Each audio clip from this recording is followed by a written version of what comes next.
Hello everyone, and thank you for joining me on this stamp tutorial. We're going to make it as simple as I can, so bear with me. I am using Adobe Illustrator to do my vector files. I know some of you may use something different like Inkscape or Silhouette. I do not have any experience with those two programs or any of the other vector programs, so I hope that you can translate it to the specific program that you're using. I will try to answer any questions best I can. Hopefully there is somebody else in the group who may know those particular programs and could answer more specific questions. All right, so here we go. I have selected two images that I'm going to use to create a stamp file. So we'll start with the little poop emoji. This is the shape that we want that we're going to turn into a stamp. So all this brown is going to be raised on the stamp material so that we can stamp it. What I'm going to do is just come over here. This is a pretty simple shape. So all I'm going to do is come over here to the stroke, and I'll add a decent sized stroke around it. Turn it to the outside of the stroke and round off the corners. So that basically puts that stroke around the outside of the shape. As you can see, it's also in these middle openings. So we'll come up here to Object, Path, Outline Stroke, and that turns all of those into their own compound paths, the outline pieces. Okay, so over here in your layers, you can see that each shape now has an outline piece and the original shape. So we're going to take and move all of the outline pieces out onto their own, and then we're going to select all three of them by holding the Control key while we select what we need, and then we'll click the Unite button here in the Pathfinder. That will create its own compound path with those particular shapes, all the outline shapes, so that it looks kind of like this without the shape on top. So you'll see this. What we're going to do now is we'll take that particular shape and compound path, we'll come up here to Pathfinders and click Divide, and then we'll click Unite again. So that basically, what that does, I'll go ahead and back up here. What that does is it will take every single one of the shapes in here and create its own compound path. So you can see over here in the layer files, you now have the circles for the eyes, the whole outline of the shape, the mouth, and then you've even got what are shown as the white parts inside the eyes and inside the shape itself. So then when we go ahead and reunite all of them, it makes it all one single compound path. That creates the shape and outline behind the shape that we want, the actual design that we want to have as the stamp. So we now have our design, the brown part that will be engraved, or sorry, not engraved, that's the part we want to keep. The black shape behind it will all be engraved. Okay, now you'll have to process this particular design differently depending on which laser you have. We'll get into that in just a second here. So now that I've done that, what we'll want to do is mirror it. So come up here to flip horizontally. That'll mirror it. This one in particular doesn't really matter a whole lot, but if you want it to actually print the way that you see it, then you have to mirror it. Okay, we'll go ahead and do the same thing over here on this. I have gone ahead and thickened up these lines a little bit. They were a little bit thinner. So that's one suggestion I do make. If you have a design with a lot of very thin lines and you want to be able to see those lines, then you'll want to come in and thicken it up a little bit by using the stroke feature. Add the thickness outline you want to it, do the whole object, path, outline, stroke, And then that time, instead of removing each of the outline pieces to combine to themselves, you'll leave it and combine it to the entire shape. Okay, so we'll go ahead and go through and add a stroke to this one again.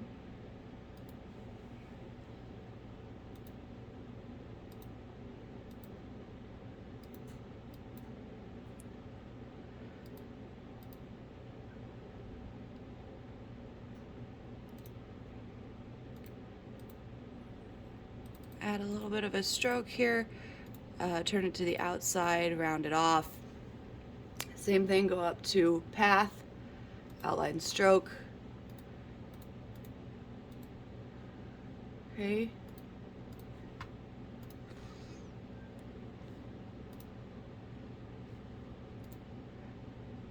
So now you can see over here in all my layers, I've got these green pieces, which is the actual shape or the image that we want to keep for the stamp, and then you've got all of the black pieces, which is all your outline pieces. So now you'll just want to grab all the black pieces, hold Control while you select the ones that you want so that you can have them all together.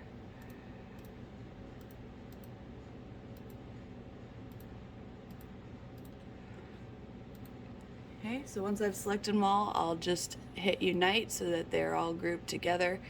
I'll move that to the bottom or the back of the layers so that it's behind my shape. And then again, as you can see, the black doesn't fill in this whole area, and we want this whole area filled in for engraving purposes.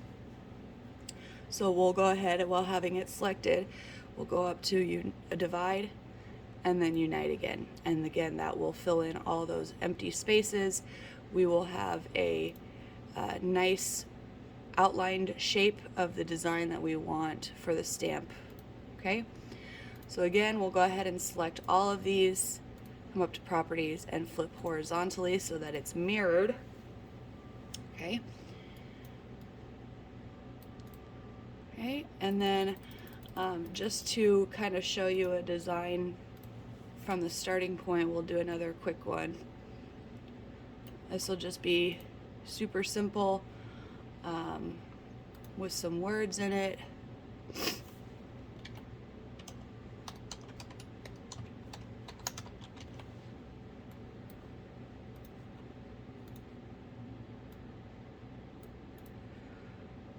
On the circle, we'll add a dotted line.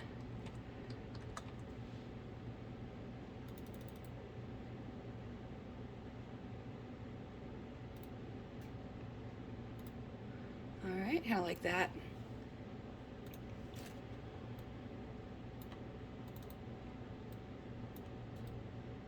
Okay, something simple like that.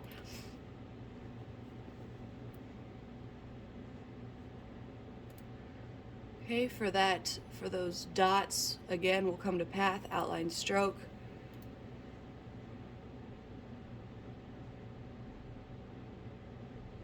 Come over here to your layers and find the main circle in the back, because we don't actually need that. We can get rid of that. And then you've got your circles around it. Click on your letters and come down here to Create Outlines. And actually, I'm going to make them a little bit closer together. Increase the size a little bit, make sure it's centered. Okay, and then create the outlines. So what that did, after creating the outlines, it now made each individual letter its own compound path. Okay, that's how your machine will know to engrave it. Okay, so we've got that done. Now what we're going to do is select everything, and again, I'll change the main color of it, but we're going to go ahead and add a stroke around it again. I'm going to again make it on the outside, round them off. I made it big enough so that the stroke on the circles will touch and create one shape. Once I've gotten my stroke the way I want it, come up to Object, Path, Outline Stroke.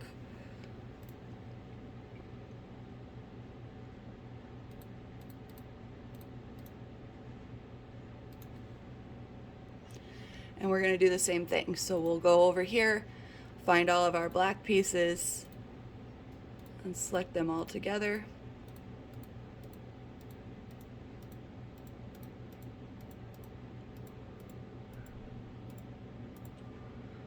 Okay, click Unite, that groups them. We'll move this into the back behind everything. Again, divide and unite. Now you can see we have a whole shape behind there. Now we will select everything, mirror it, and now we are ready for processing for our particular laser.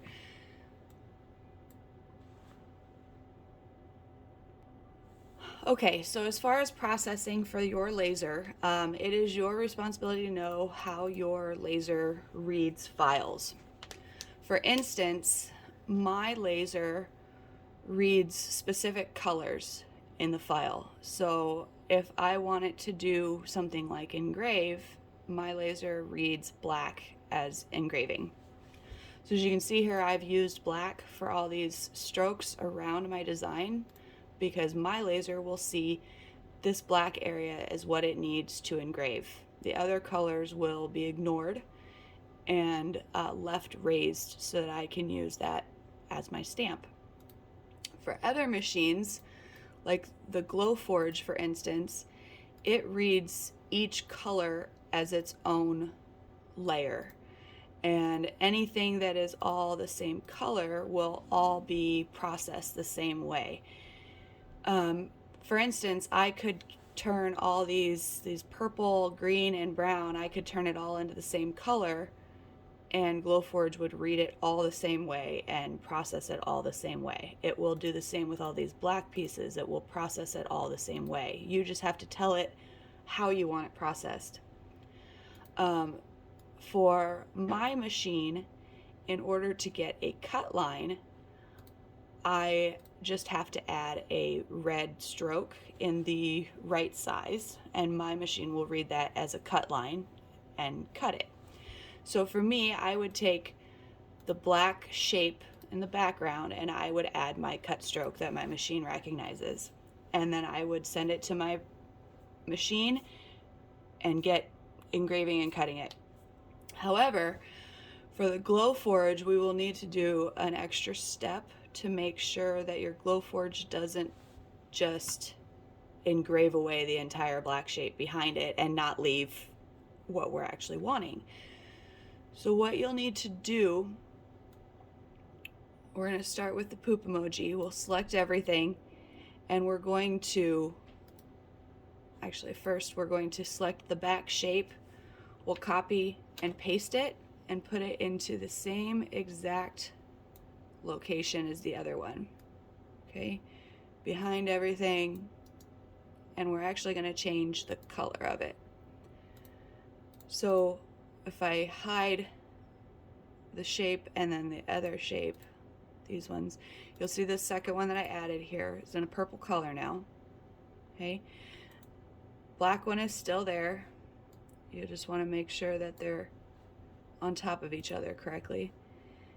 And then you've got your shape that you're wanting to leave for your stamp. Now select the black one and the brown one, and you'll hit divide up here. Okay, you'll see over here in your layers that everything is now divided into its own shape again. Eyes, the shape itself in the background. Okay,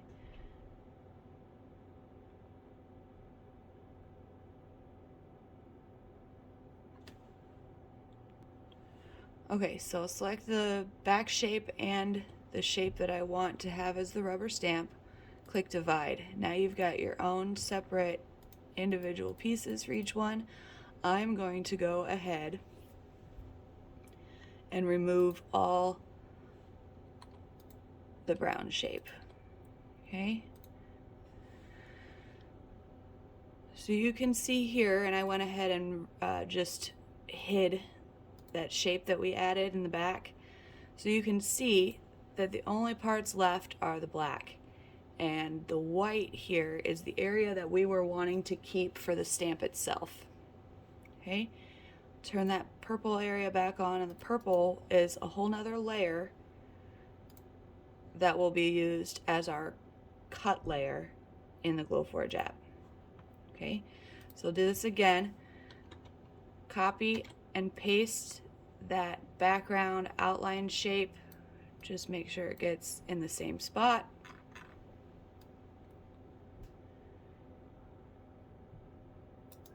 Move it behind, change the color just so you can tell it apart.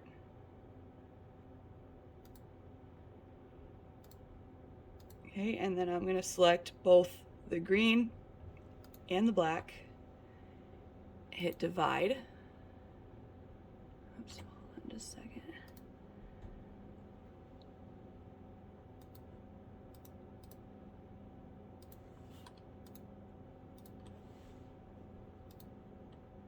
Okay, hit the green and the black, hit divide.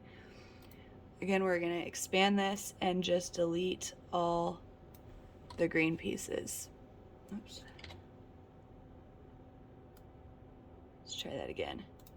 There we go. Okay. And again, I'll hide that back piece that we added so you can see here that our lines for the actual shape are now white and cut out, removed from the black section. Okay. And our last one.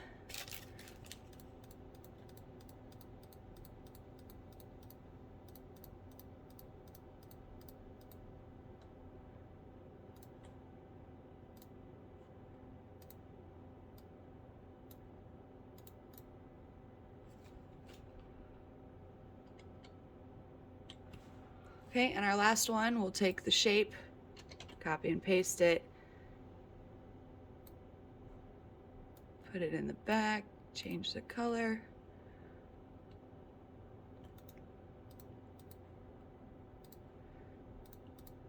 Okay, and then select all of these.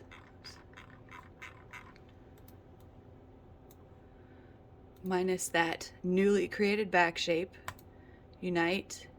Divide. Okay, and then expand it, delete all the purples. Okay, again, you can see now that those white areas, letters, and the circles are now cut out of the background area that we want to engrave. We've got our cut shape in the back.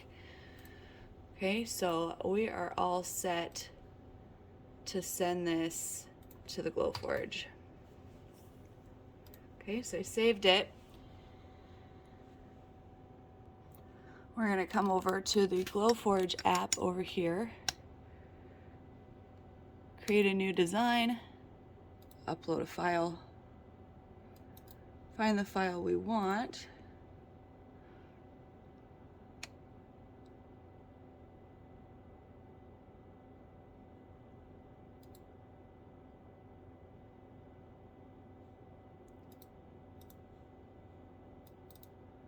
oops, let's try that again.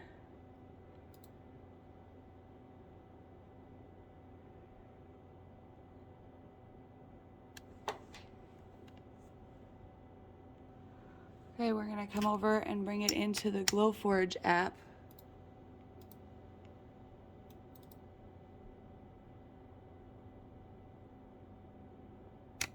Okay, and upload it.